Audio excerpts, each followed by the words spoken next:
യഥാർത്ഥത്തിൽ കാലാനുസൃതമായിട്ടുള്ള വർധനവില്ലാത്തതുകൊണ്ട് വളരെ പരിമിതമായിരുന്നു കേരളത്തിലെ കെട്ടിട നിർമ്മാണ പെർമിറ്റ് ഫീസ് എന്നത്.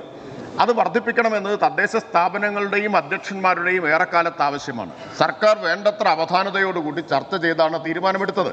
ഞങ്ങൾ എല്ലാ സംഘടനകളുമായി, ഗ്രാമപഞ്ചായത്ത് അസോസിയേഷൻ, ചെയർമാൻസ് ചേംബർ, അതുപോലെ മേയേഴ്സ് കൗൺസിൽ തുടങ്ങിയ എല്ലാ സംഘടനകളുമായിട്ടും ഇക്കാര്യം ചർച്ച ചെയ്തു.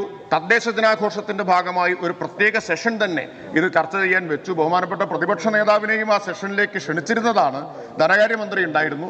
ഇന്ത്യയിലാകെയുള്ള തദ്ദേശ സ്ഥാപനങ്ങളിലെ പെർമിറ്റ് ഫീസ് സംബന്ധിച്ച നിരക്കുകൾ സംബന്ധിച്ച ആഴത്തിലുള്ള പഠനം നടത്തി ഇതിന്റെ എല്ലാം അടിസ്ഥാനത്തിലാണ് പുതുക്കി നിശ്ചയിച്ചത്. വർദ്ധിപ്പിക്കുക എന്ന് പോലും പറഞ്ഞാൽ ശരിയാവില്ല, പുതുക്കി നിശ്ചയിക്കുകയാണ് യഥാർത്ഥത്തിൽ ചെയ്തിട്ടുള്ളത്. കാരണം ഇപ്പം ഞാനൊരു 1-2 ഉദാഹരണം പറയാം.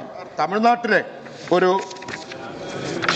പഞ്ചായത്തിൽ, ഗ്രാമപഞ്ചായത്തിൽ 2333 ചതുരശ്ര അടി വിസ്തീർണമുള്ള കെട്ടിടത്തിന് നൽകുന്ന പെർമിറ്റ് ഫീസ് 48,104 രൂപയാണ്. റെസീറ്റ് ഉണ്ട്, അതിൻ്റെ അടിസ്ഥാനത്തിലാണ് പറയുന്നത്. 48,104.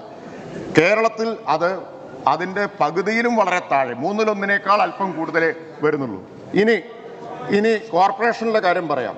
ഇപ്പോൾ തമിഴ്നാട്ടിലൊരു കോർപ്പറേഷനിൽ 130 ചതുരശ്ര മീറ്റർ 1406 സ്ക്വയർ ഫീറ്റ് കെട്ടിടത്തിനുള്ള പെർമിറ്റ് ഫീസ് 50,772 രൂപയാണ്.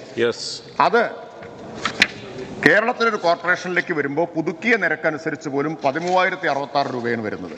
അതായത് 1/3 കുറവാണ്. സർക്കാരിന്റെ നികുതിക്കൊള്ള എന്നൊക്കെ ചിലർ പ്രചരിപ്പിക്കുകയാണ്. ചില്ലിക്കാശ് ഈ പെർമിറ്റ് ഫീസ് വർധനവിൽ നിന്ന് സർക്കാരിനല്ല ഉള്ളത് എന്നതും അത് മുഴുവൻ തദ്ദേശ സ്ഥാപനങ്ങൾക്കാണ്. കേരളത്തിലെ തദ്ദേശ സ്ഥാപനങ്ങൾ ഭരിക്കുന്നത് LDF മാത്രമല്ല, UDF ഉം ലീഗും ഒക്കെ തദ്ദേശ സ്ഥാപനങ്ങൾ ഭരിക്കുന്നുണ്ട്.